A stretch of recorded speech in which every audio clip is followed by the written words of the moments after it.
Hi everyone, welcome back to another video on my channel. So I'm not quite sure how to start this video. I've got a lot of points that I want to go over. I've had messages and comments from people on Instagram and YouTube asking me stuff, trying to confirm things about me. And I first want to, well, at the end I'm going to get into detail about why I think I was mistyped and how that had an effect on my life. And yeah, I'm not going to get into that now because I've made points at the end. I've just basically picked up my notepad thing on my laptop, on my phone, and gone through and made loads of points because over the last few days I have been thinking about this so much and it's actually been really fun for me to do. I actually consolidated everything into this, what I think is almost everything that I've thought about and considered and everything like that. And it's mainly going to be about why I am an INTP, not necessarily versus an INFP, but for sure this is why. And I feel like I've just been suppressing my authentic self and I've been striving to be a better person. I've always been following these people online who are like kind of influencing you into being your best self and the person that you want to be. And I literally took that literally and wanted to be a nice, sweet, caring person. And I still want to be that person. I still want to be like kind and nice and everything. But I more so want to be myself. And that's why I've realised I've had a huge disconnect between like how I show up online and how I am in real life. And even when I'm in real life, like sometimes people will say stuff to me and I'll feel really like sensitive about it, and someone might say something to me like, oh, they're intimidating, like somebody has said about me that I'm intimidating, and I just didn't believe it for 1 second. I'm not intimidating, I'm an INFP, I'm like a really sweet person. That's how I thought inside, and I was really confused about it all. Yeah, so I kind of want to get into, I'm just going to get straight into the points basically because this is like a proper deep dive. There's going to be many things, maybe things that pop up into my head as I'm saying stuff, and I'm just going to have to say it, otherwise I'm not going to be able to focus and move on to the next point. Some of you may have seen, you probably haven't seen that I've gone ahead and deleted most of my videos because I feel like they're not the real me. They're just the person I wanted to be. And one of those videos, actually I deleted this a long time ago, I think. I started talking about ADHD again and I was just like, oh, I think that's what people want to hear, so that's what I'm going to put up. Where now I'm just going to make videos that I want to put up, literally that I want to put up. So I've kept a few, I think I might have kept a few up that I really liked or something. But you may know that I recently talked about caffeine and talked about how it affected me in a negative way, when actually what was happening is I was having energy drinks which were high sugar, and it was the sugar that was having such a negative effect on me, because when I took out the sugar, I know I just absolutely love these drinks. This one is like one of my favourite ones of the low sugar ones. I also drink Red Bull, like these ones. Yeah, I'm like messy, I just have stuff everywhere. But yeah, so I tend to have the smaller ones, like I prefer to have these ones, but I tend to have the smaller ones if I just want to like pick me up throughout the day or something. But yeah, these are my favourite ones. And in the past I was like, I shouldn't be doing this, they're so bad for me. But when I think about it, I really like them. They have a positive effect on me. They probably don't have a great effect on my health, and that's something that maybe I might think about more in the future. But anyway, that's going to be one of my points at some point, so I'm just going to start before this intro goes on for too long. I'm a little dehydrated as well, so that's not the best for like talking, but it's just how I am. I'm also trying out a new mic that I bought recently, and I'm using a software called Audacity where I can take out like the white noise and the interference and stuff, so hopefully the sound quality is going to be alright for that. So I am messy. I've heard that INFPs are, tidy up as they go, and they care about tidying up if they're living with other people. And yeah, I'm really messy. I've always been messy. I used to put this down to my ADHD because I have ADHD and I've got 2 videos on that. But I just thought it was due to having ADHD, but I'm not so sure. I see mess around me. I don't realise how much of an influence it has on like my mental state, because it actually, when I tidy up, my mental state like improves quite considerably. So that's really interesting, and I really need to do it, and I see it, and I sometimes it just goes completely unnoticed, and because I'm just so used to it being there, maybe I just don't notice it. I don't have a huge care. I don't like care if I go to somebody else's house and their house is a mess. I'm just like, well, I'm messy too. And I don't judge them, but I feel like people really hold a lot of judgment towards messy people and think it's really gross or something. I don't fully understand that, to be honest, because I am a messy person. Like, I'm looking around, there's a mess. Some of it needs throwing out, some of it needs like putting in drawers, some of it just needs piling up or something, and it's still there. It's been there for several days now and I haven't done anything about it. How I make my lunch. So basically, if my partner makes my lunch for me, and he sometimes does, and it's so nice of him, he will literally like make me a smoothie, make me a pudding thing, put them in little jars. He'll get like my lunch box which has compartments, and he'll just put like some like cheese in one bit, some cucumber, some fruit or something like that, so it'll be like a proper like how I eat a lot of the time is kind of snacking. I don't really eat like proper meals as such. I do tend to have like a proper breakfast and a proper tea, like dinner time, whatever you want to call it. But a lot of the time I live off snacking, and it's not great, but I'm just not very good at preparing food, I guess.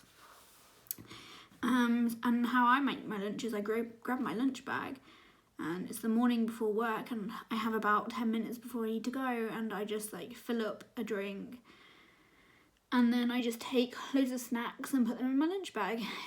And basically it's like there's a lunch bag full of stuff that needs to go in the fridge, and there's like my bag with some more like non-fridge snacks in, and that is how I make my lunch. I don't really put any care into it or anything like that. Likewise with house chores, this is how my house gets tidy. Is again, if I'm not in a very good mental state, it improves it, so I'll do that. But generally how my house gets tidied is somebody announces that they're going to come and visit, and then I start to panic and quickly go around and tidy everywhere up. And I literally do it every single time somebody's going to come and visit, basically, unless it's like my sister and I feel super comfortable with her being around, even though she's probably judging me like, you're so messy, in her head. She doesn't say it loud, which is kind of nice, I guess. My car's a mess. Again, I clean it for other people, and because I haven't had to have anybody in my car, like my partner's been in my car, and obviously I live with my partner, but other than that, nobody's been in my house, nobody's been in my car. Nobody's going to be judging. Like my friend who's an INFP, if she goes in my car and it's a mess, she doesn't judge either. She's tidier than me, but she's still not very tidy at all. And yeah, it's been really nice to not have to feel the need to have to clean and tidy up. So that's been really good. If you looked into the footwell of my car, because like I eat my lunch and I have like 3 breaks and I eat snacks basically in my car and breaks, you'll see the front footwell, because I haven't bothered to take a bag out yet. I normally like just keep a bin bag in the front footwell and I'll put my rubbish in, but because I haven't had one, I've basically just been throwing stuff down into the front footwell. Yep, it's disgusting. It's starting to smell. There's dust all over, and yeah, I probably just need to go and give it a clean, and at some point I will do. And it doesn't have to be necessarily be someone who's getting in there with me and I need to clean it, but yeah, I should do it. And one day I'll do it, and I'll do it this weekend. And it just, eventually I just have to do it. I'm pretty lazy with like house chores and stuff like that. My partner does all the washing up, which is really, really great because I hate washing up.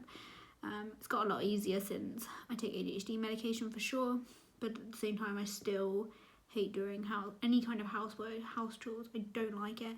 my partner bought he has like some dust allergies or something, mold allergies or something like that, and he actually bought a Hoover, one of those Hoovers. I'm looking at the charging point, but it's not at it. It's like a round Hoover, like this big, and it just like goes around by itself. It's so stupid, it keeps banging into stuff, but he bought that, and it's helped him a lot with his like allergies and stuff.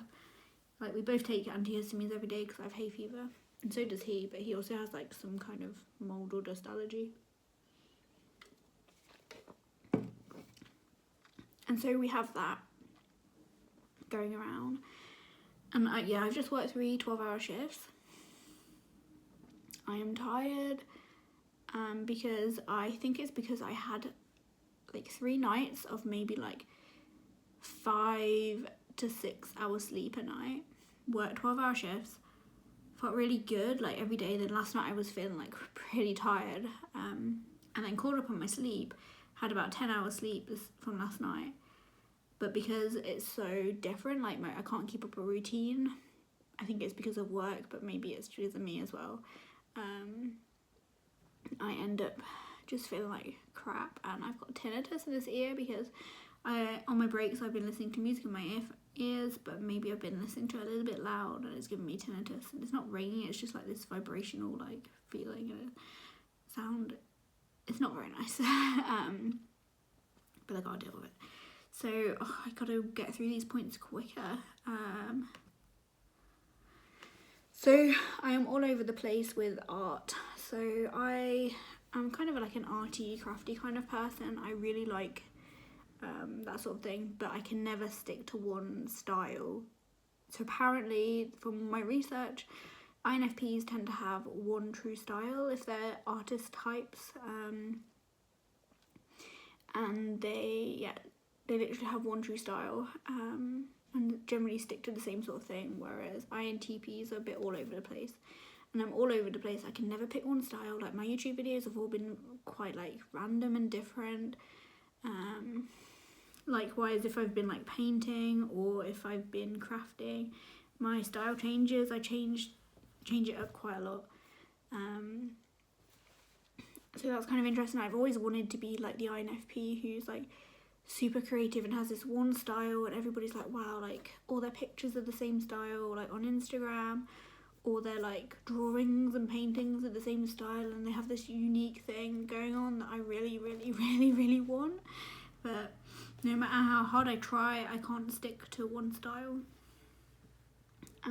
So these points are quite random. When I was a teenager, there was nothing better than having debates with my friends or playing games on the computers at break. So I used to like hang out in the library, mostly at the computer side of the library or in a computer room. And also me and my friends used to have debates. That's like how we would get along. Not how we would get along, but that's what we would talk about. We would talk about things like, we'd be like, oh, what do you think about abortion? And then like maybe like 2 of us would be on one side and 1 of us would be on the other side. Like, I kind of felt indifferent, and I was just willing to just debate about it and look at things like from different perspectives and just come up with loads of like arguments for the different sides and things like that. So that was really how we spent a lot of our time, and we really enjoyed it. Like, we really, really enjoyed it. And no, we weren't like feeling really good and excited and happy and all that sort of thing, but we were feeling good, if that makes sense. Which brings me on to another point about being a teenager. So in primary school was a little different for sure, and I think because like we used to sit boy girl, and I actually got on with the guys at primary school. There was this one guy that I was friendly with when I think it was in like reception in year 1, and then he left, and it was really sad, and I had to make friends with girls. And we used to sit together, and we used to pull like faces like, okay, I'm not gonna do it. It's gonna look really ridiculous now because like I'm a fully grown adult. But we used to put like a fish face and do like this with our lips, and I don't know, just we had fun like that and just messed about, and that was really nice. And then when I went to secondary school, I went to an all-girls school, and I couldn't relate to hardly any of the other girls at my school. It was like the worst decision putting me in an all-girls school for sure. But the reason I went there, And also, like, my second choice, oh my gosh, my second choice was a girls' school as well, but it wasn't my choices. It was, like, my nan wanting me to have the best, and she wanted me to go to a girls' school, and I don't know why. I wanted to go to the school that my mum went to, which was, like, really close to my house. But, you know, my nan wanted me to have a good education. She thought I would have a better education at these schools, so she had quite a big influence on my life when I was younger, for sure. So I went to a grammar school. So basically a grammar school in the UK is like, you take, I think there's less of them than there used to be, and I think they want to get rid of them. But I'm not sure if they should get rid of grammar schools, but they should definitely get rid of single-sex schools. Like, they were not good for me at all. And so, yeah, we take the 11 pluses when you're in year 6 of school, so your last year of primary school, I think. Is it last year? When you're 11? I'm not entirely sure. Yeah, it's the last year of primary school, I think. The beginning of the last year. And so then you go into, like, secondary school when you become, like, 11. And so I took the test, and it's basically, like, I think it tries to figure out, like, your IQ. It's, like, an IQ test. And I did pretty okay. Like, I wasn't the best, I wasn't, like, the smartest, but only 6 of us from my primary school went to the grammar school, basically, and there was like 167 pupils in the school from, like, my town and neighbouring villages. So I was always, like, felt really good about that. Like, I felt good, like I was smart and intelligent. And then I got to the school and saw how intelligent and gifted some of the people were, and they were getting, like, A stars while I was, like, an average B. And so I thought that I wasn't smart anymore. It was really, like, a strange experience. I can imagine, like, if I hadn't gone to a grammar school and I'd just gone to, like, a normal school, I would have been, like, one of the really smart people at school, which probably would have been really cool for me. But yeah, I couldn't relate to many people at all. I found it really hard to make friends. I'd have only 1 to 3 friends at any given time, though most of the time I had a solid friendship group of 2 other people, and then now and again, like, somebody else might join us for a bit or something like that. I wasn't interested in talking about relationships, family, other people's, and, like, lots of people talk about boys and, like, other friends and bitch about people, and I just wasn't interested that at all. And, like, even at work, like, when people start talking about their families and, like, children and things, I hate to be like this. I want to care, but I don't, and it makes me feel so drained, so I just switch off. I want, like, intellectual conversations that really mean something. And I used to think that it was just that I wanted meaning, and I thought that was, like, an INFP thing. So I guess INFPs can relate in some ways to that, but even like my friend, or, like, there's a couple of people at work who I get on with really, really well who are INFPs, or I think one of them's an INFP, I know one of them is. And they literally are, like, happy to talk to anybody about anything, about, like, their life and stuff like that, and it's just a lot of stuff that I just have no care in the world for, and I feel bad, and I feel like I should have care, so I might pretend to at some point, but now I've realised there's no point, like, suppressing my true self, and I've just got to be myself.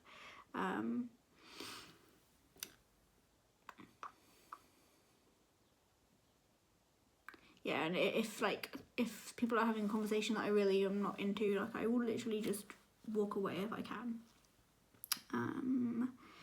But this makes sense because 70% of all women are feelers. 70%. I think it's like 50% of men are feelers, 70% of women. So more women are the feeling type. And only 2% of all females are INTPs. No wonder I was so self-conscious. I felt like something was wrong with me. Like, going to an all-girls school was just a very bad idea for me. I'm not saying that I just want to be friends with guys, but most of my friends that I get on well and admire and feel stimulated when I'm talking to them, they're men. Yeah, I thought there was something wrong with me, and when I actually left, when I left school and I went to college, with boys and girls, I thought there was actually, I realised what the problem wasn't just me, it was, like, something was wrong with them, the people. at my school and the way they are. We were just different. We were just not compatible. So it wasn't like I'd always wanted to have friends, and I had this feeling like I want to be, you know, liked and everything. And so sometimes I'd pretend to be a different way, and I guess that's what I was doing for the past like so many years, thinking that I'm a feeler, kind of, or not pretending I was a different way, but suppressing who I really was and hiding who I really was because I want to be accepted by people. And yeah, I'll get into that in a bit. So I'm a very quiet person, and INFPs tend to be a bit more social. But when I'm with my friends, who I really get along with, I can talk for hours and not want to go home. My partner will be like, should we go home now? It's pretty late. Like, we're at the pub with my friends, and I'll be like, no, I want to stay. Like, this is actually like good conversation I never really get in day-to-day life. Yeah, and I just think like, oh, and also when I was at college as well, like most of my friends weren't even on my college course. I was actually really quiet in college, but when I was on breaks and we were doing things after college, like hanging out at the pool hall, or just like hanging out at the park or something, or just in the cafeteria. Not the cafeteria, there was like this place that was like a cafeteria, like a place you could just sit. And I met a lot of people who were like me, who liked the same music that I was in as well. And most of them were guys as well. I didn't really get along with the girls that much. But when I was at college, one girl actually came up to me and said, or was just talking, and she just said, you were the quietest person that I've ever known in my entire life. And she was like 20 something. And I was just like, okay. And it's always stuck with me, but I've never really felt bad about it. I'm just like, that's just the way that I am. And I thought I was shy and sensitive, and that's why I was so quiet. But now I think about it, why I'm actually a really quiet person is I'm just not interested in a lot of what other people have to say. You know, when it's with the right people, I can be really talkative. So my main interest in life, which has stuck with me throughout my entire life, is music, okay? When I was about 10 years old, I would listen to like Sum 41, Foo Fighters, Blink-182, stuff like that.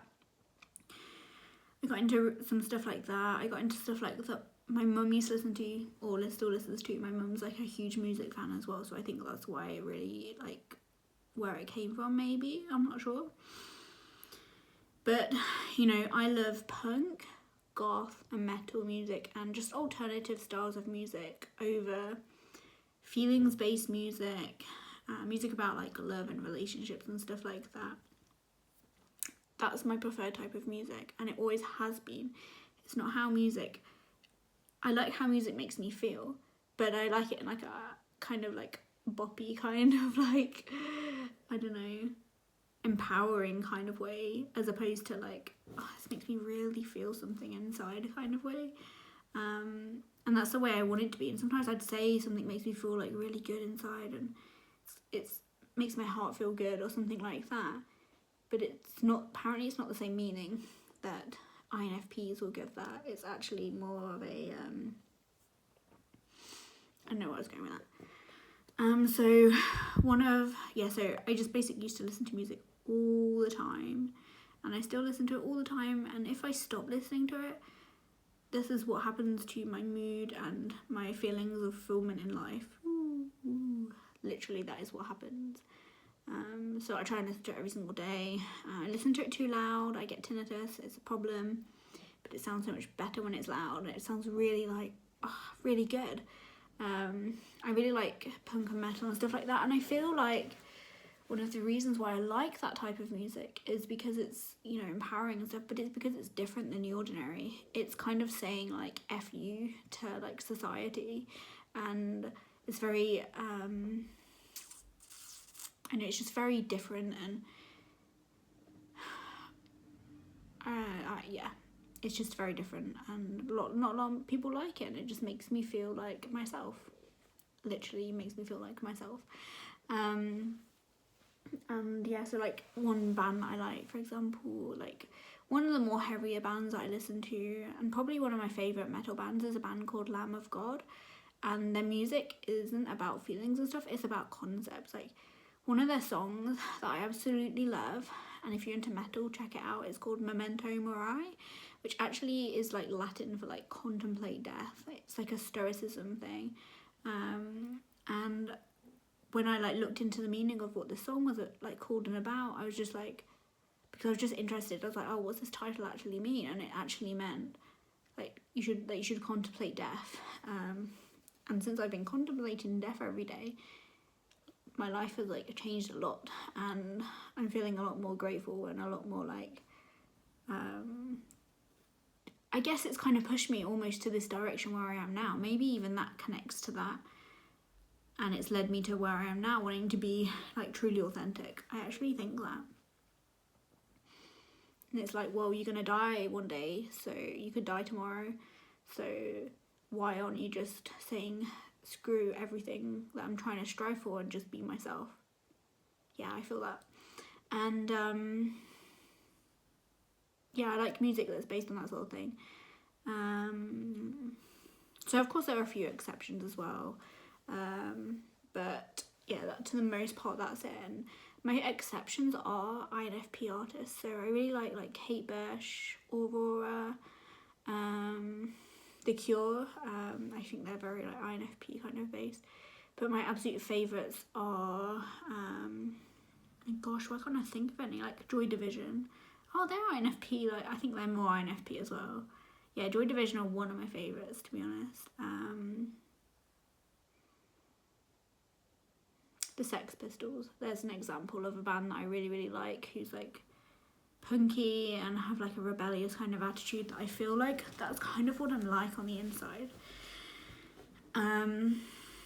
It's a band that I really, really like. But yeah, so maybe there's a mixture of both, like more feelingsy kind of music because it makes me feel a certain way, and then more concepts. I want to say concepts, I don't know if that's the right word to use, but concepts based kind of music.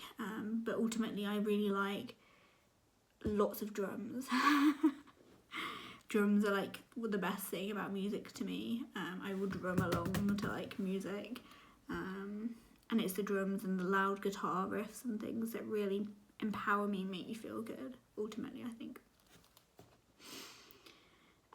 I could talk about that for ages, go into it in detail, but I'm not going to.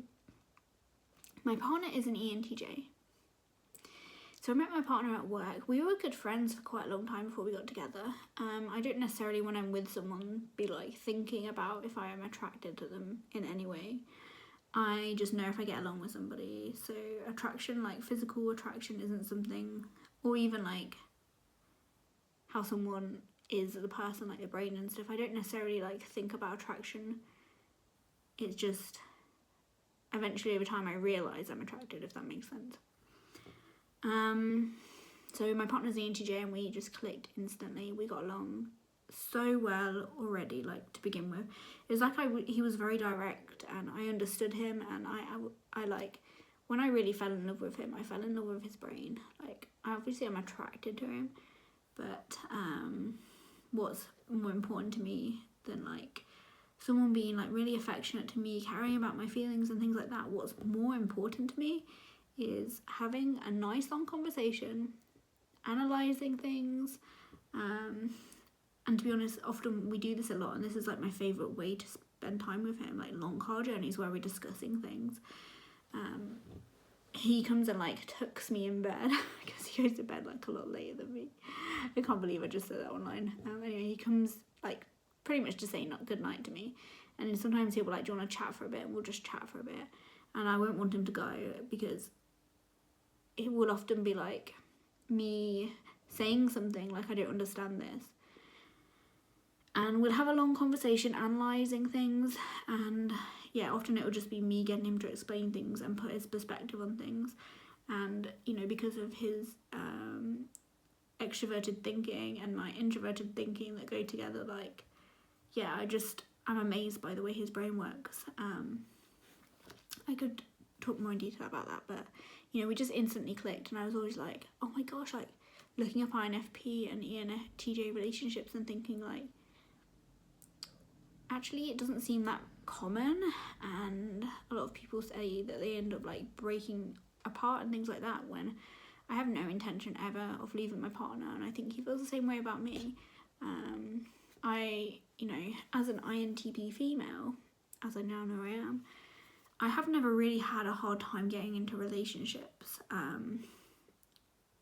I've been told that I have been liked by many guys who I've got along with as friends, and I think that one of the reasons is because I'm such like a unique person, in that I'm a rational thinker and I'm not like being really feely all the time, because that's how I am in my real life, and I just thought I was different. I don't know.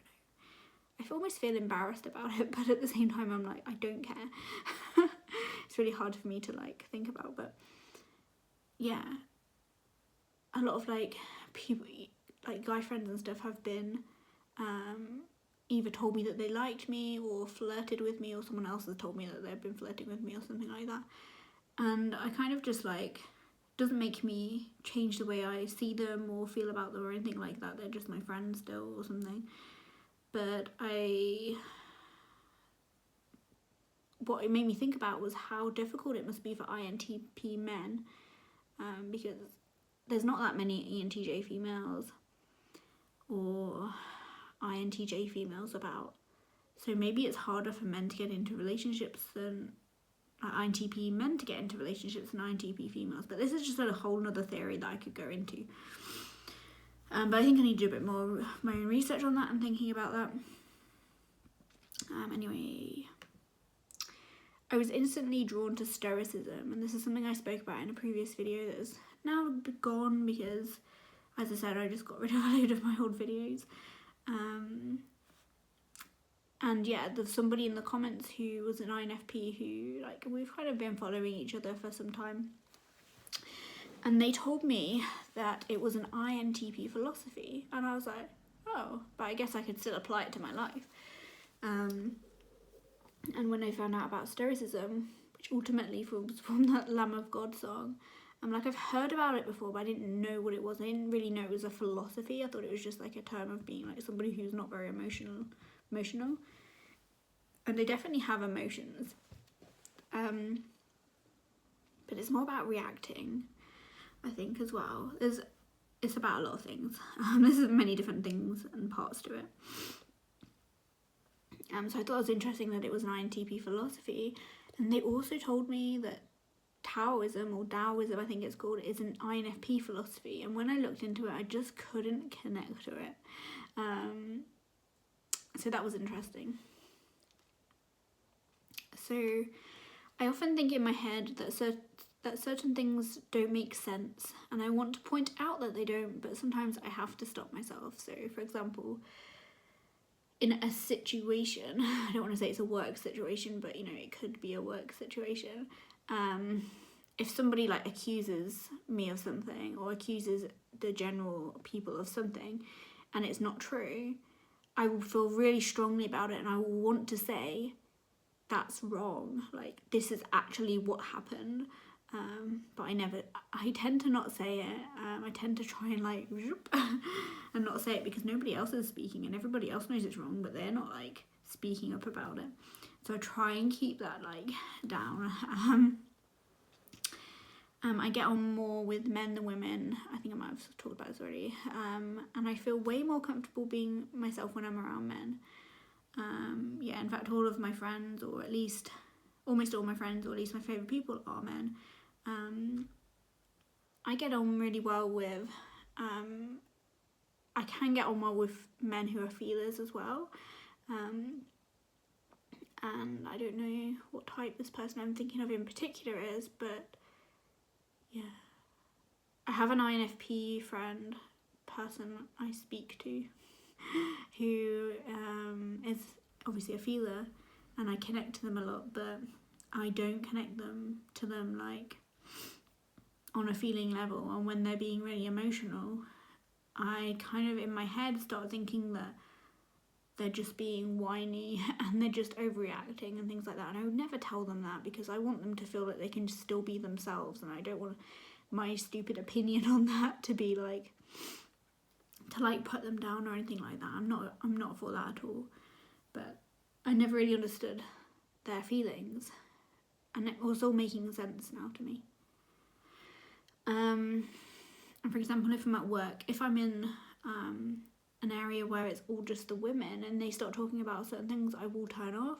However, if I'm with the guys more, I feel like I can be myself more and talk a lot more and way more chatty.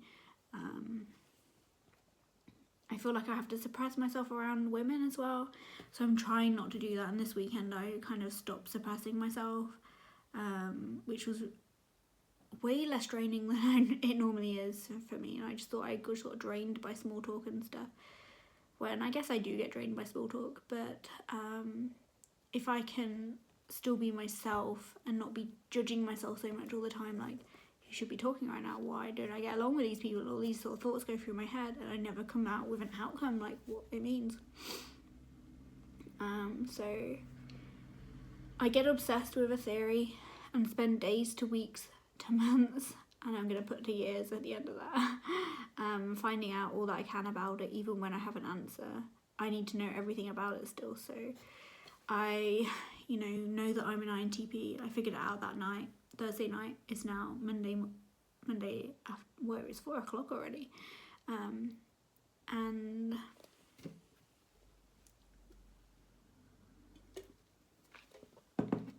this is how my weekend progressed. So I did a test myself and it said INTP, and I was like, whoa, Carl, can you come and do this test with me? I really need some help. It says I'm an INTP, but I'm an INFP, and I'm really confused right now. Carl comes in, eventually brings his chair and sits at my desk, or sits near my desk, and we start to analyse the questions properly. And basically, after then, I would just, every minute that I had free, and I mean every minute that I had free, I was researching on my computer, like, as soon as I got up in the morning, type, like trying to find out more information. Watching YouTube videos, reading stuff, trying to find out as much as I can about INTPs, and the difference between INTPs and INFPs, and what the hell is going on with me, why I didn't see this, and trying to analyse everything. And then I had that information, like, even on my break times, half an hour break time, start to finish, like, I'm eating, but I'm researching at the same time. And then when I'm working, if I'm not talking to other people, I'm stood there and I'm working, so maybe I'm doing something that I don't need to, like, fully concentrate on the whole time, which is quite a bit of my job, to be honest. And my brain is analysing it all. And I need to get to sleep at night, and my partner comes in and he's just like, are you not going to bed now? And I'm like, yeah, I'll be going to bed because my phone's going to die soon. I'm just like sat in bed, like, constantly, like, searching for more information. And then I'm like, yeah, my phone's going to die, so I'm going to have to go and plug it in, which is like the other end of the room, because my charger doesn't reach the bed. And God help me if my charger reached the bed. And then he came in at like 11:30, I think it was 20 to 12. And rather than actually just putting my phone in charge and going back to bed, I realised it's going to die soon. I went and sat by my charger on the floor, just continued. And before I knew it, it was really late. He was coming to bed because he had work the next day. And I was just like, I stayed up really late, but it was worth it. I figured all this stuff out. And that's really cool because I got to figure all this stuff out. And whenever I stay up late because I'm researching or trying to figure something out in my head, I never regret it. I'm never like, oh, I should have gone to bed. And like, I asked my sister, can you just like go to bed? If you've got something on your mind, do you find it hard to go to bed, or do you always make sure you get enough sleep? She's like, yeah, I always try and make sure I get enough sleep. And I think she's an INFJ. Like, she's tested an INFJ. I'm not sure if she is. I think she is.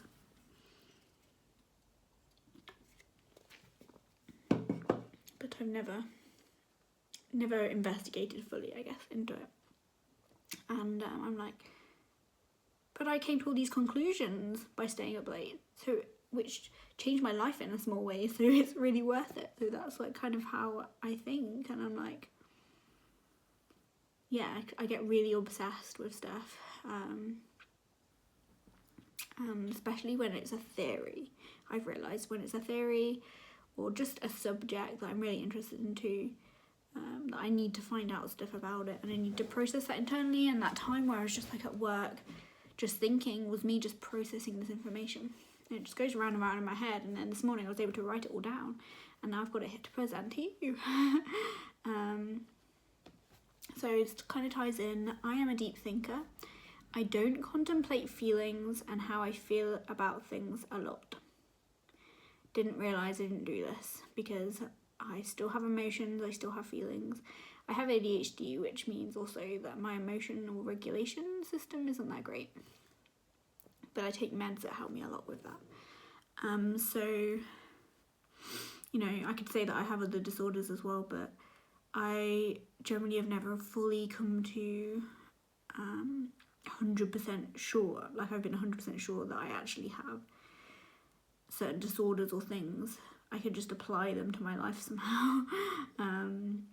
Anyway, so I'm a deep thinker, and I thought I was also like a deep feeler, but I am a deep thinker. Because apparently FI is all about as well having lots of thoughts and feelings and thinking about how you feel about a lot of things. And I just don't do that. Thank you for the person in the last video who left me a bunch of comments about what FI is. I appreciate all the effort that you went to writing all that information down, and it helped me to try and understand it a bit more, but I still didn't understand it, and I couldn't relate it to my life. And for all those years I thought the problem was me not being able to understand functions, and actually functions now are very simple for me to understand.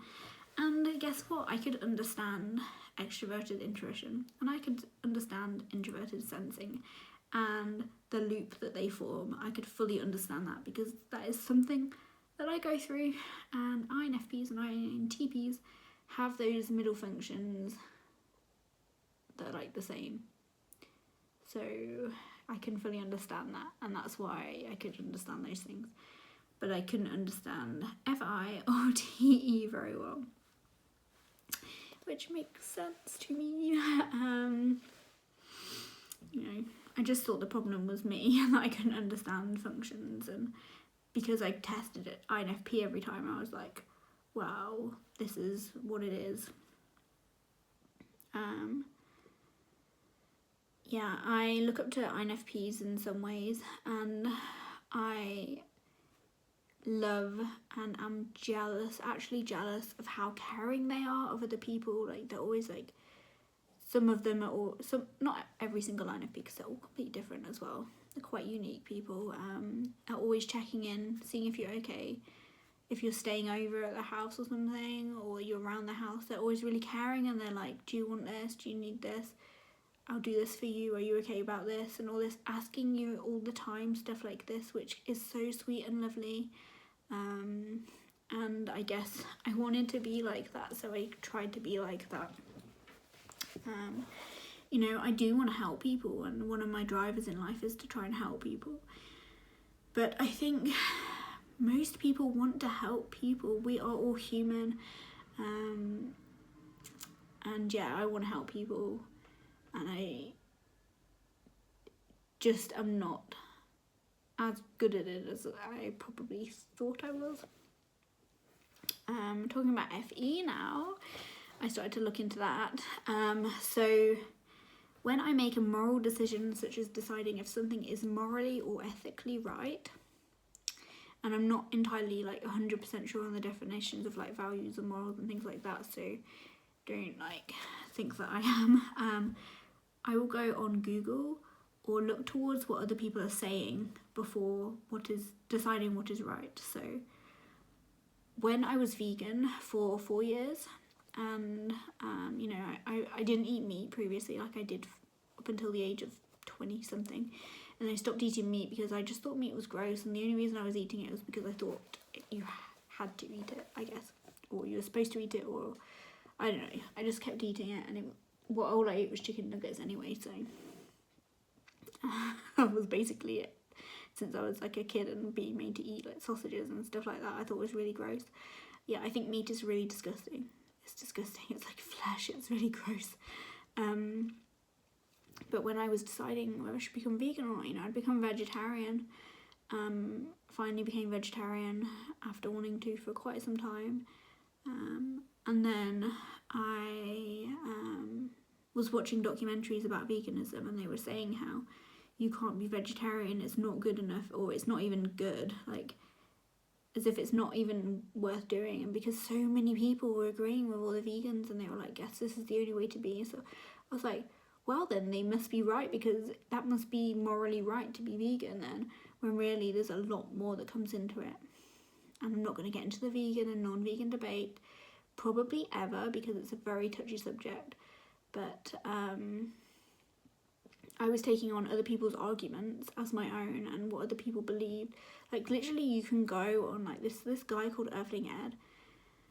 Not going to get into details about him, but basically I downloaded this thing which was like so many arguments or points you could raise to people saying about veganism. Like, if people were against it, here's all the reasons why you should get them to be, like, arguments you could use to the certain questions. Like, there was literally things written out for you to use, and it was like, well, surely, like, you should just, I'm not going to get into this right now.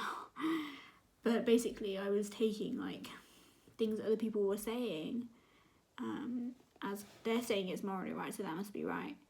And it's like the Black Lives Matter thing. It was only when people really started to go into why you should look into it and that sort of thing that I did. And then I, rather than me just being like, oh, it's just wrong, like, I just accept everybody for who they are anyway. Like, I feel like that's what I do, that's what I want to do. I want people to be themselves, even if they're very, very different to me and I don't get along with them. I fully want people to be themselves, and not feel like they have to suppress themselves around me or anything like that. I don't never want to be treated differently I don't want someone to treat me differently because I'm different. I want people to just treat me the same, and unfortunately not a lot of people do that. But I want them to be themselves, so it's so conflicting. And I've completely lost where I was. Oh. Yeah, and then I, like, watched a documentary on it, and I understood that, and I was just like, oh, okay, I understand, like, Black history. Okay, I don't fully understand Black history, like, I'm such an amateur, but I kind of get the idea, like, I understand it a bit more. I understand where it's come from, why it's a problem, and why Black people may feel a certain way, or why they're being treated a certain way, when we all know it's wrong, but some people don't know it's wrong, like. But yeah, basically, I take what's ethically right, not from my insides, but from what everybody else thinks. And sometimes I think that's not a very good thing.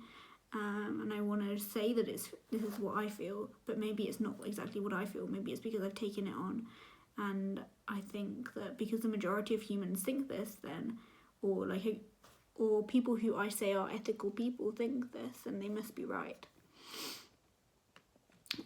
Yeah, so that is FE. If it's not FE, I'm sorry. Like, I'm not fully understood. I don't fully understand everything. And I know everybody's still different in between all of these things. I can switch off my feelings.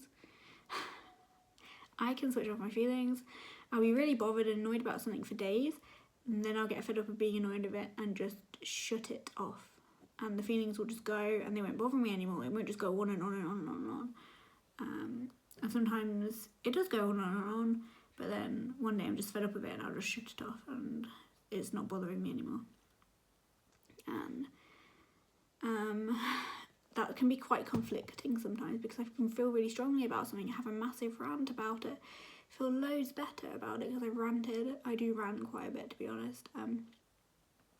Feel so much better about it, and then in a couple of days someone might say something to me about something and I won't care at all anymore about it. I'll just be like, what? I have no interest or care about this at all anymore because I've just got rid of it. Like, I can't explain it.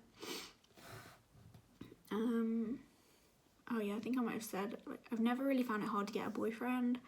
The ideal woman, like, in society is apparently an ESFJ, which is the complete opposite in letters to an INTP. Like, I don't know what it's like in terms of the functions. I don't know ESFJ functions. like that kind of woman. Yeah, I kind of find them judgmental anyway, to be honest. From what I know about ESFJs, I find them judgmental. But yeah,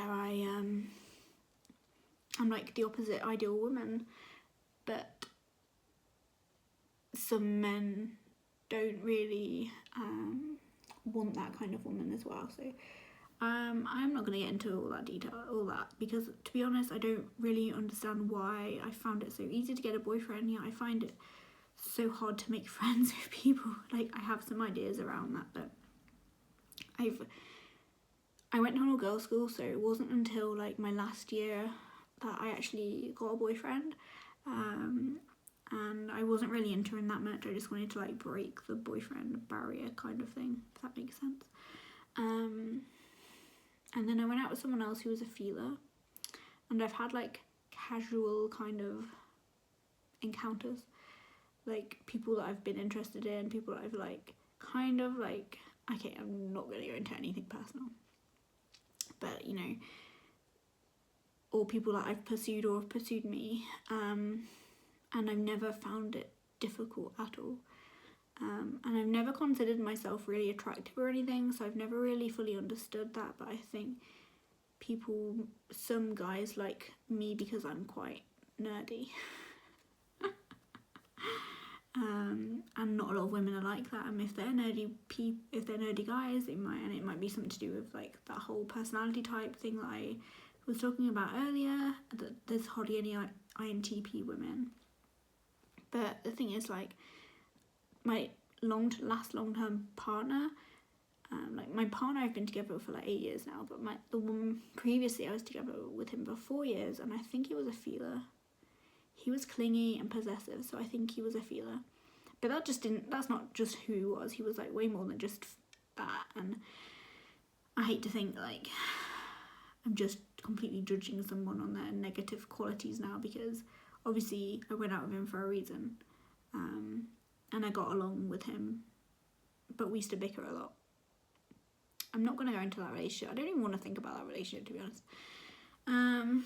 So I've never really understood fully why I found it really easy to get into relationships with guys, and sometimes I feel like some guys might think that I've led them on, but really it's just I wanted to be friends with them, and that's all. Like, I've never wanted anything more with them. Like, generally when I'm talking to a guy, it's like, I'm talking about like previously when I wasn't in a relationship, often it was actually just because I wanted to be friends with them. And you know, people have said to me before that I'm leading this person on, and I'm just like, but I just want to be friends. Like, I just want to have a friend. And yeah, but I have more guy friends, and I like men more than women, and I hate saying that because I shouldn't say that, because I'm a woman, I'm meant to be a feminist, and but when you feel the way I do, and you've lived your life like not connecting with women, it can be very hard to really like not be a feminist, but it can be very hard to gosh, my thoughts are just going completely, like, I can't remember what I was really talking about. Yeah, I'd say that I'm probably a feminist, but I'm more like, I don't know. Oh my gosh, I'm gonna really have to look into this, because maybe I'm wrong, what I'm thinking is wrong, and I don't want to say something that's morally like or ethically wrong and people don't agree with. I don't want to put that out there, and then people start thinking something about me, or thinking that what I'm thinking is right when it's actually wrong. So I don't know about that. I'm not going to talk about that right now. So the reasons why I make friends kind of go off on that as well. Like, some of these points just join up, I guess. Why I make friends is not for emotional needs. It's not for companionship. It is slightly for companionship, but it's mostly not. Like, one time I went out, I met with somebody who a female, who I went to primary school with, and I saw them on a bus once, and they were like, come and sit next to me, and I was like, okay. I went and sat next to them, and then she invited me out, and we went out clubbing a couple of times. This was like the only times that I really went clubbing, and I hated it. And I found an excuse to leave early, like both times. Can you believe it? The only part of it that I liked was that there was a group of people who I kind of got along with when I was there, and I kind of started talking to some people who were guys. Anyway, so again, I started hanging out with her, and she was definitely feelings based, and she was probably a sensor as well. But you know, if I was desperate for friends and could hang out with anybody, then I would just do that. But I just was just like, well, I'm just not really interested in being friends with this person. So I eventually just kind of ghosted them, or just not ghosted, just like took longer to reply to messages, or more like just made excuses why I couldn't go out anymore, and eventually like kind of like took the hint. And I don't like hurting people's feelings, but at the same time, like I can't not be the person that I am, although that might sound a bit weird after what I've been going through the past few years. So I feel, so basically also why I make friends is because we might have the same interests. So I like making friends based on people who like the same music as me, and we can just talk about music. And you know, I met up with a friend before, I think it was last year, and he was saying how he'd like been to this gig, and we'd also been to the same gig, and I don't know, just some weird stuff like that would happen. And like talking about films with people, and like discussing like things. I just like discussing things and going into debates and things like that, and talking about just basically having more intellectually stimulating conversation really fulfills me. And it's not like it does make me feel happy actually. Now I think about it, I usually am smiling at the time, so it makes me happy. Yeah, I think it makes me happy. See, that's what I just judging myself there again, but I think that's a rational way of thinking, like thinking about how I might show the emotion and I'm smiling, so therefore that just must mean I'm happy during that time. I don't know why I didn't pick up on this earlier. I think it's, well, I'm going to go into it at the end, to be honest. Oh my gosh, this video is going to be so long. Like, some people probably want this, though. And I want to put it out there, and I don't want to have to write a stupidly long blog post that nobody's really going to read. So, I feel uncomfortable showing emotion to others and will avoid it as much as possible. The only people I can do it in front of, and by showing emotion, I generally mean negative emotions, like crying emotions, like I feel like this, and then proceed to cry kind of thing. Or to explain how upset I am or how hurt I am about stuff. So the only people I can do it in front of is my partner. He made a joke. Well, it wasn't a joke, he told the truth the other day about how it actually took me. I was like, how long is it really taking me to like, I was like, do I talk to you about my emotions and stuff? He was like, yeah, you do talk to me about your emotions now, but it took like 8 years for you to talk about your emotions. And to be honest, this year is the only year that I felt fully comfortable in talking about my emotions to him. And then he has like a really good perspective on things and a really rational, analytical perspective on things, which makes me then stop having those emotions if they're really bugging me. And also my INFP friends, and also another feeler who I know, who I don't know what type they are, but they can make me feel pretty comfortable as well. That's it basically. I've always struggled to show emotion in front of my parents, my own parents, and family members. And they're the people you should be comfortable with showing emotion to, but I just couldn't do it. The other week, like, I was really ill. I felt really ill at work, and I was like, I'm going home. And I felt like I was going to cry because I was like confused and all this, and I just felt really unwell. And made me feel quite pretty stressed, to be honest, as well.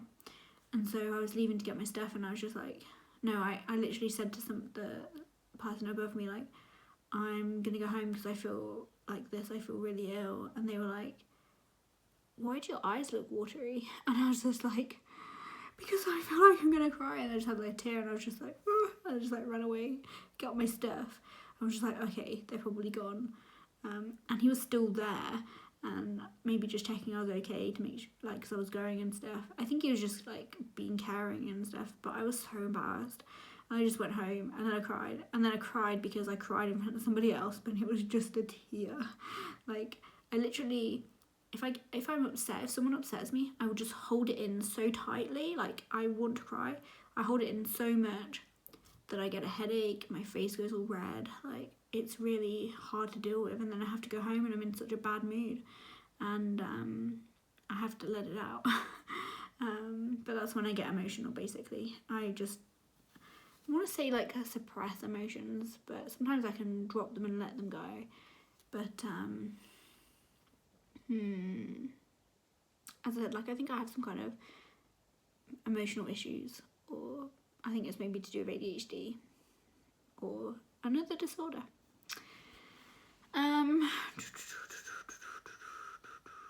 But yeah, I feel uncomfortable, and I also feel uncomfortable when other people get upset. I don't know what to say to them. I'm always thinking, what the hell do I say to them to make them feel better, or what am I supposed to do in this moment, because I have no idea.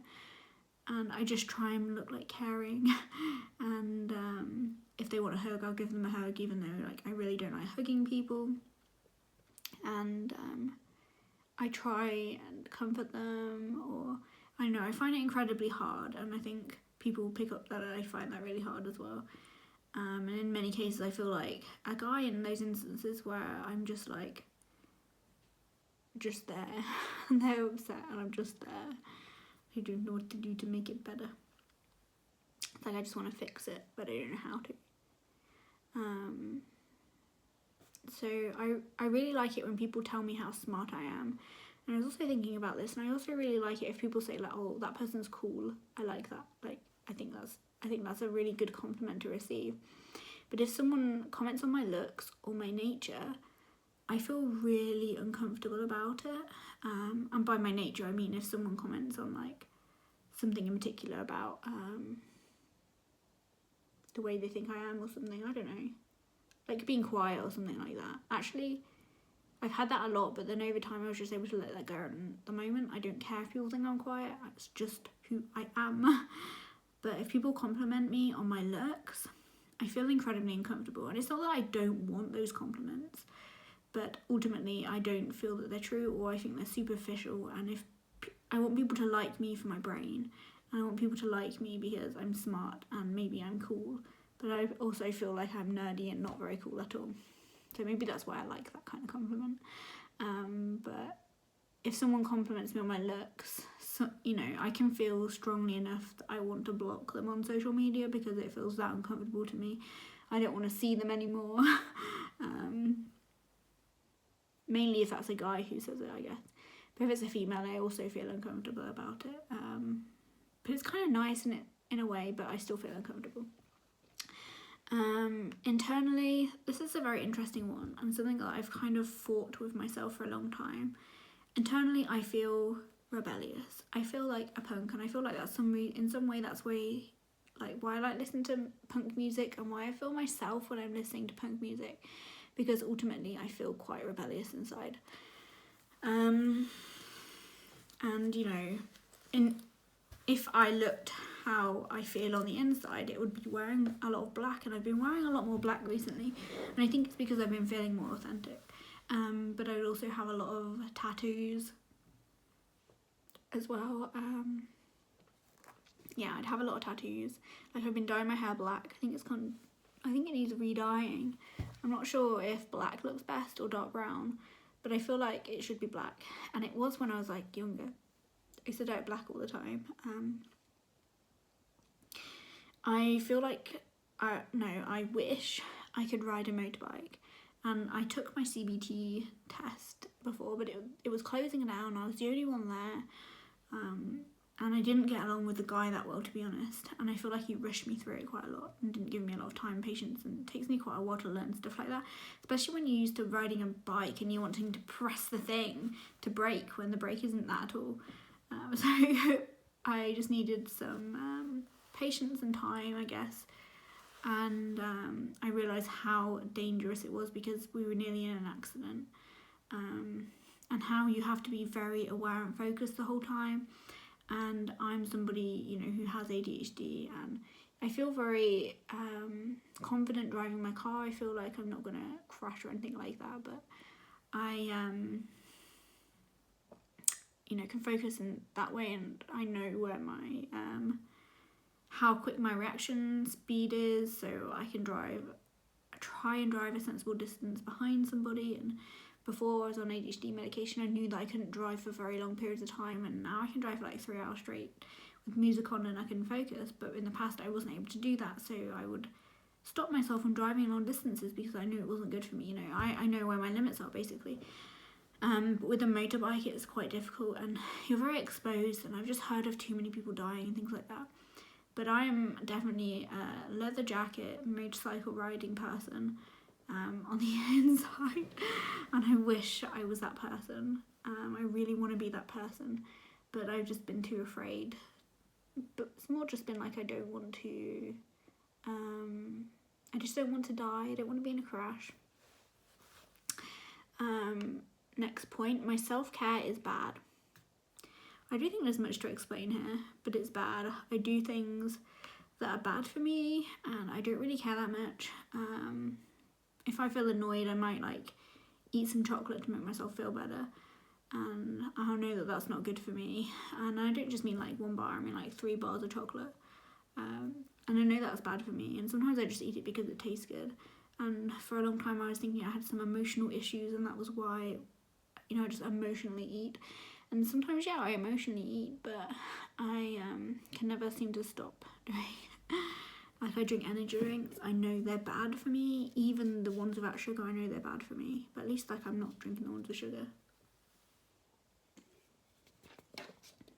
which give me huge sugar crashes, by the way, that make me feel awful, so that's probably why.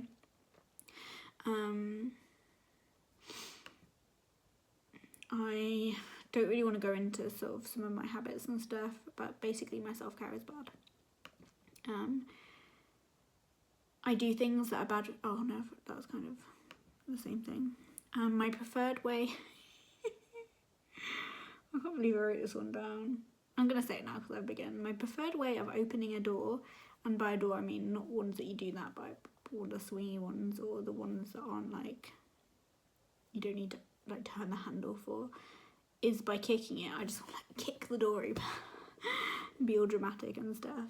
I don't think INFPs would ever feel inclined to do that in such a way that I do. It goes with that like punk attitude that I guess I kind of have on the inside. Staying up late when I have to be up early just to figure something out or research. No routine. Alright, so yeah, this goes just, it's kind of what I've already talked about. Like, when I have something on my mind and when I'm really, really interested in something, I won't just want to stay up late and just go into detail and depth. At night is when I do my thinking, but I work a 12-hour shift from 7 a.m. till 7 p.m. So going to bed early is like a must, right? But I really, really struggle with it. I really struggle to keep up a routine. I end up just catching up on my sleep on my days off and just often feeling pretty crappy. This is an interesting one because apparently a lot of INFPs want children, and I've always been somebody who, I don't like talking about it because people say that I'm selfish. Like, even an INFP told me I was selfish because I don't want children. I've never wanted children. Me and my friends used to talk about this a lot at school, like how we don't want kids. Maybe they've changed their minds, I don't know. But I don't want to change my lifestyle. I don't want to give up my like lots of alone time, my researching time, my thinking time. I don't want to give any of that up, and that's what makes me happy. Why would I give up the things that make me happy the most? And I don't think that I could care about them properly in the way that they need, because I can't even care for myself and treat myself well and look after myself properly. So how could I do it for children? I just think it wouldn't be fair on them, and I especially wouldn't be able to be there emotionally for them. And I think INFPs would, and I think INFPs would make amazing, great parents, but I think that I lack some of the abilities, the natural abilities that other types have, especially thinking types, to actually bring up children. So all those reasons, I just don't want children, and you know, I get told that I'm selfish. People think I'm selfish for not wanting children, and I just think, I don't feel that I'm selfish for not wanting children. I might be selfish for some reasons, but that is definitely not one of the reasons why I feel that I'm selfish. I want kids to have like a really good, decent upbringing, and I don't feel like I could provide that for them. And I definitely couldn't be lots of parents both work full time and have kids as well. And how can you have a life around that? And I think maybe because those things make up their life and that's what's important to them, like family time and going to work and caring for children, things like that, that makes up their life and that's really fulfilling to them. I definitely see other types like ISFJs, for example, being really fulfilled living that kind of life, or you know, maybe like ENFJs or something. I don't know, I'm just throwing names out there right now, but I can definitely see other types feeling really fulfilled from doing that. But for me personally, I just can't be that person who really likes kids and stuff. I'm happy if my friends have children, like I'm really happy for them. I'm happy to hear about how their kids are doing, how they're getting on and stuff. But what I can't deal with is hours and hours and hours of people talking about their children, all the details and stuff, because it just doesn't interest me that much. I feel like I care still, and I don't want to be like really like, please don't talk to me about that sort of thing or anything like that. I care about it, and sometimes I, you know, think, oh, that actually, yeah, that's pretty interesting how your child's developing. But most of the time, I kind of just switch off a little bit.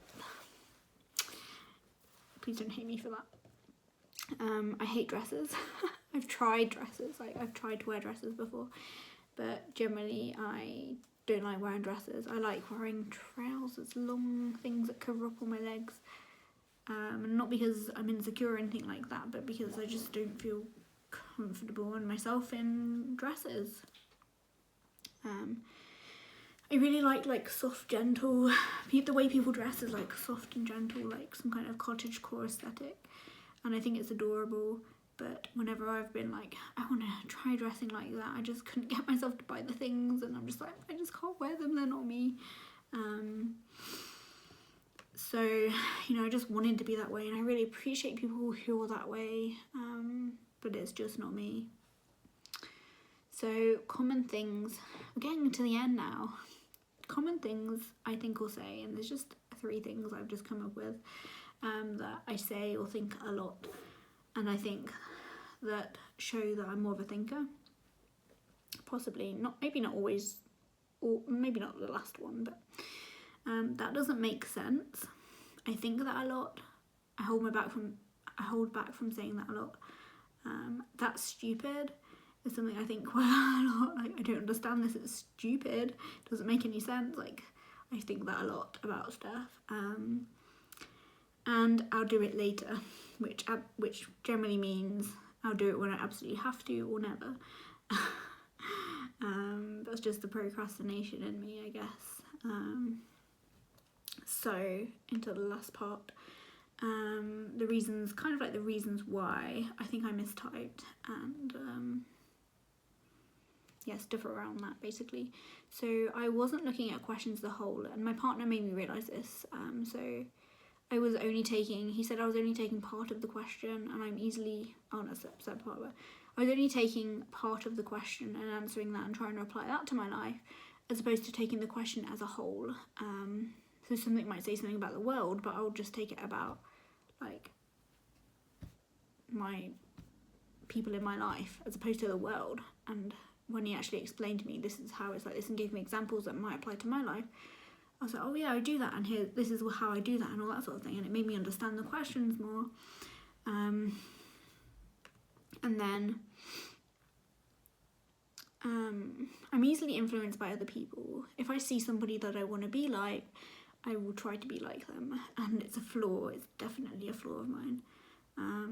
maybe I should just try and learn from it more and be like, I see this person and appreciate this person, and maybe I'll try and take this and try and be a bit more like this in my life, for example. But generally, I'm easily influenced by others. If other people are living kind of a life that is full of feeling and emotions first and all that, and I'm like, oh, I wish I was like that, because they're really caring and they seem really fulfilled with their lives and all this, when I just feel neurotic and moody quite a bit, I'll try and take on what they're doing. And if they're doing yoga, I'll be like, oh, take on doing yoga, because they seems to really help them and make them feel really good. And then I'll do all these things in the morning, like try and journal and stuff, and not feel any fulfillment from it at all, and not feel any benefit from my life. But yeah, the last few days, when I've really been thinking about stuff a lot and analysing stuff in my head and reading and researching a lot, it's really been amazing.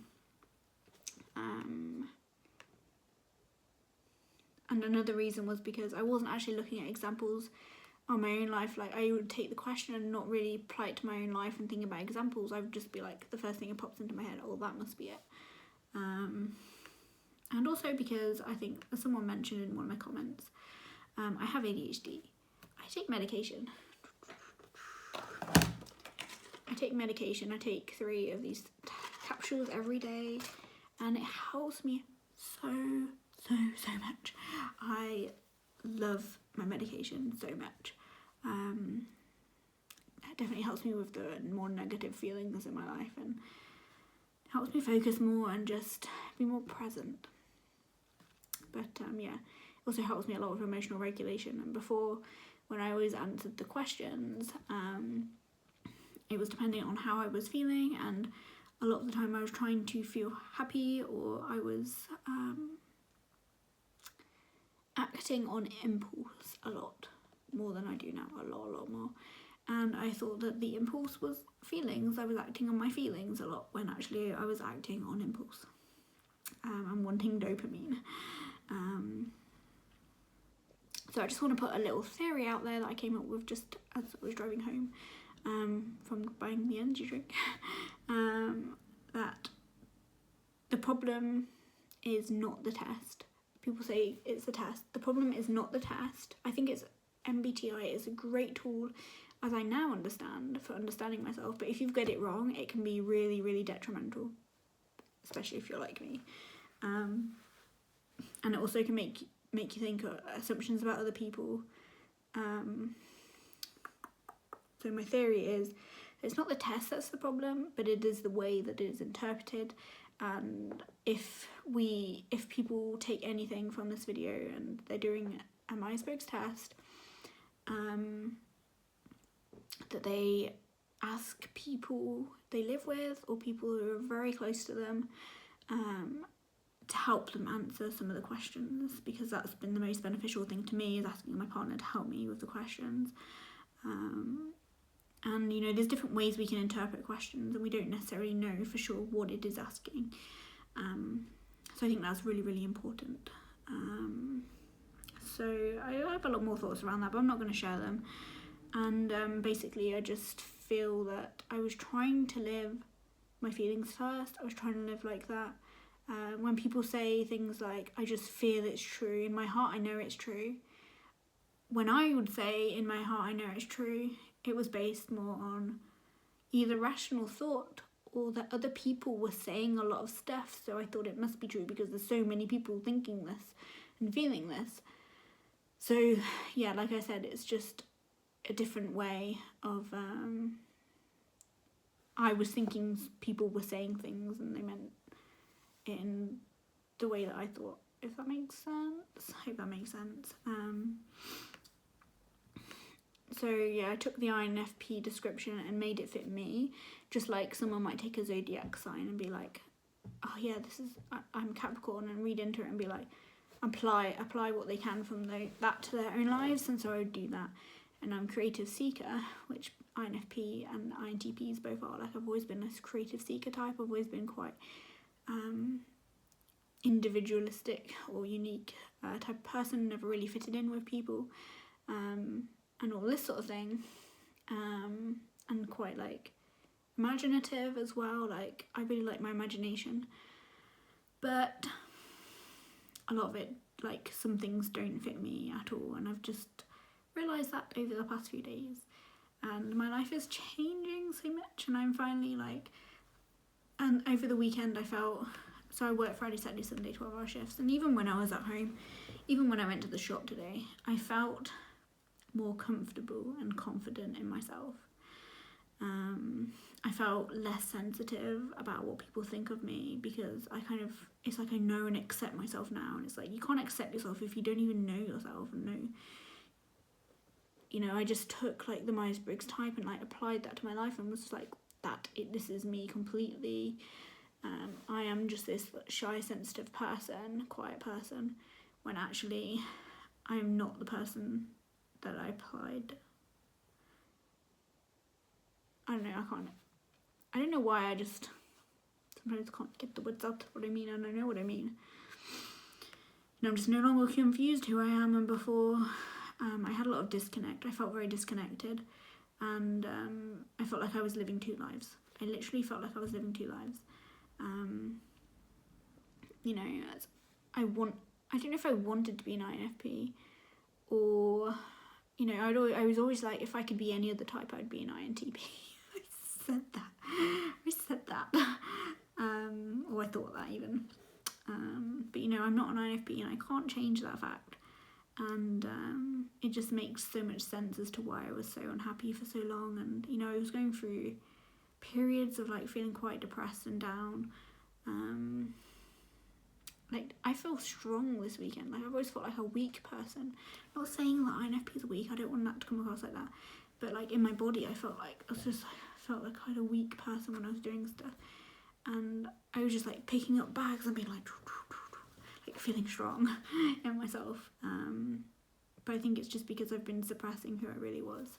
And what I don't want to do now is take on the INTP personality type to a T as well, like this. So now I'm very aware from that, I can learn from that, and apply it to my life, and actually use it as a personal growth tool. Like, I was trying before to use it as a personal growth tool, but it didn't really work, so I just took it on as like an identity. And I don't just want to take this on as an identity, I want to take it on as something that's actually going to benefit my life, and something that I can use to help me to be my full self and grow. And yeah, so I can't believe it. So the last point that I've written down is basically I want to embrace who I am, and this also means not taking offence when somebody like my nan is just sat in the car with me and I haven't bothered to wipe the dust off the dashboard, and she's like giving it the look down, and I'm just there like, I know what you're doing, I know you're judging me right now. I'm kind of just embracing who I am and being like, yes, I can be messy, so what, I don't care what anybody thinks of me. Yeah, so it's really nice to make this video finally. I feel like a huge relief now, like I've finally been able to get this off my chest and start showing up authentically online. I still want to make videos online, like I really enjoy making videos, I really enjoy making chatty videos, but then I was like, but I am a creative person, I need to use fully creative videos that are based around putting my emotions into creativity, when I wasn't necessarily putting my emotions into creativity. I don't know, maybe I was a little bit. I was putting in not authenticness, I guess, and you know, I've been getting into cross stitches. Like, I decided to make my Etsy store mainly cross stitch related because I really love making them. I bought these all off my INFP friend. I was like, do you still do cross stitches? Do you still use your stuff? And she's just like, no, I just have all this stuff. And by all this stuff, this is all the stuff she has. A bag this big. Well, hers was in a box, I just put them in here. All like these threads, and I'm like, I was like, how much have you got? And she told me, and then she's like, I've got this shoebox full of like embroidery thread. And I was just like, can I buy them off you? And she's like, how much? And I was like, 20 quid. And she was like, yeah, okay. And then she brought them in, she took the picture, she brought them in. But making stuff, so I really like these little hook things. This was a little kit I bought actually. This is for sale on my Etsy shop. It's now called Fae Forest which stitch. Anyway, little cute fox. These are on my Etsy store, by the way. I mean, that one is on my Etsy store. This one isn't on my Etsy store. I just made this. This was just like one of the first things I made. Just a little cupcake thing. What else have I made? I made my sister like a little thing. And I decided I would do some like lettering and stuff. So, woo! This is one that I'm working on because I'm a neurodiverse nerd. Neurodiversity is cool AF. Does that show up backwards on there? It's showing up backwards when I see it, so maybe it shows up backwards. I'm gonna add some more detail to that one and blame it on my ADD baby, which is like from a song, and I always like really like the song, like that line from the song, not knowing that I actually had ADD. Because I have inattentive ADHD, which used to be called ADD. And you know, I write stuff like that, and I don't think people should blame anything on blame it on the ADD, but use it as an explanation. But I just like song lyrics. So I'm going to be working on stuff like that, and I think I'm going to take custom things. So if you follow me on Instagram and would like something, obviously you haven't really seen my work yet, but I want to tell you that it's not that messy on the back. Maybe I'll get even better than this. Okay, that one's a little messy, but it's not that bad, to be honest. Like, I've seen people's and they're terrible. The back of their embroidery or their cross stitch, it's just a right mess. And yeah, I've got some more little like these little frame set things that I'm using. So I'm just going to get into that a bit more. You can favourite my shop on Etsy if you like. But I really like crafting. I really like being creative. And I just like chilling out, listening to music or a podcast, and yeah, doing things like that. So I'll get more into that, I guess. As time goes on, but cross stitch is definitely my favourite. I did it when I was a kid as well, and a teenager, so it's really nice to kind of get back into it. So yeah, I'm gonna end the video here. I just wanted to just put that in at the end. Well, I just thought about it because I just saw it, to be honest. And I hope everyone's doing really well. I hope this has kind of put or solidified the fact that I am an INTP and not an INFP. Like, I asked my partner, what percentage are you sure? And he said 95%, because he doesn't fully like Myers-Briggs. Like, he doesn't really like it that much, to be honest. But I do. And he's just very, oh my god, I've completely lost my train of thought. What was I saying? Oh yeah, why he thinks I'm 95%. And, you know, he doesn't know the other types, and he doesn't fully, like, read into it. It's just from what I have said about it, from reading off things and doing tests with me. So, the person, so I was just thinking, like, I was listening to what people were saying online, and I was like, who's going to know me better? The person I've been living with for 7.5 years, and I've been together for 8 years, and you know, the person who sees me at my worst, who sees me like my full self, like completely my full self, or some people on the internet who see the version of myself that I put up online. And you know, I'm sorry if I'm honestly sorry if I've ever misled people, because I definitely probably have now, just saying I'm an INFP. But to be honest, I've never really made any videos saying that I was an INFP. I mean, analysing it in detail. It's always kind of just been used somewhere in the video, but not actually explaining things, explaining functions that I use and stuff like that, because I never understood it, you know.